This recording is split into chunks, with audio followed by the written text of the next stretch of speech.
ইলিশ মাছের সিজন আসছে।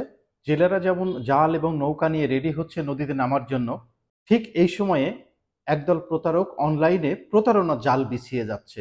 তারা খুব কম দামে, বলতে গেলে একেবারে পানির দামে ইলিশ মাছ বিক্রির বিজ্ঞাপন দিচ্ছে ফেসবুক সহ অন্যান্য সোশ্যাল মিডিয়া প্ল্যাটফর্মগুলোতে, এবং সেটা দেখে এক শ্রেণীর মানুষ আকৃষ্ট হচ্ছে, হয়েই প্রতারণার শিকার হচ্ছে। বিষয়টা একটুখানি আপনাদেরকে আমি খুলে বলছি। ইলিশ মাছের দাম কিন্তু আকাশ ছোঁয়া। কেজি ওজনের একটা ইলিশের দাম ২,৫০০ থেকে ৩,০০০ টাকা। গত কিছুদিন আগে ২ কেজি ৪৯০ গ্রাম একটা ইলিশ বিক্রি হয়েছিল প্রায় ১৩,৫০০ টাকায়, সেটা চাঁদপুরেই।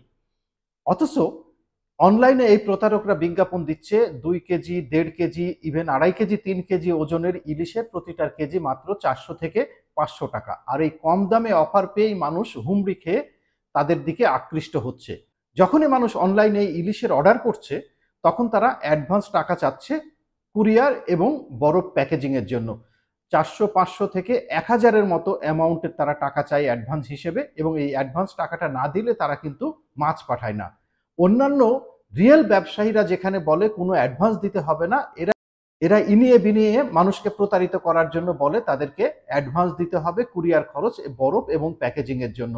এই টাকাটা পাওয়ার সাথে সাথে তারা কিন্তু সেই কাস্টমারকে ব্লক করে দেয়, কাস্টমারের সাথে আর যোগাযোগ রাখে না।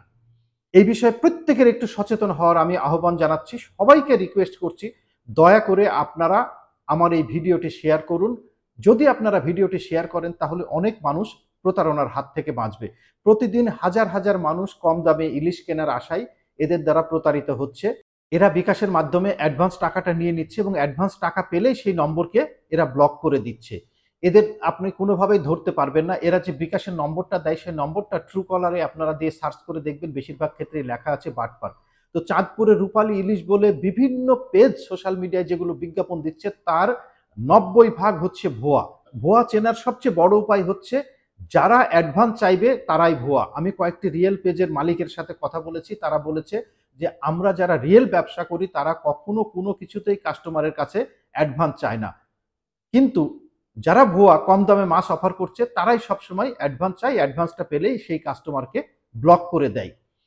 এইভাবে যদি চলতে থাকে তাহলে কিন্তু অনলাইন ব্যবসা আমাদের হুমকির মধ্যে পড়বে, এবং অনলাইন ব্যবসায় যারা নিয়োজিত আছে তারা কিন্তু মানুষের আস্থা হারাবে, বিশ্বাসহীনতার জায়গায় পৌঁছে যাবে। আমার পরিচিত যারা লয়ার আছেন তাদেরকে রিকোয়েস্ট করব এই বিষয়ে আইনি কোনো পদক্ষেপ নেওয়া যায় কিনা সেটা ভেবে দেখার জন্য, এবং এই ক্ষেত্রে আমার যদি কোনো সহযোগিতা লাগে, ইভেন যদি কেস করতে আর্থিক সহযোগিতা লাগে, আমি রেডি আছি। আমি বাদী হয়ে কেস করতে চাই। ধন্যবাদ সবাইকে।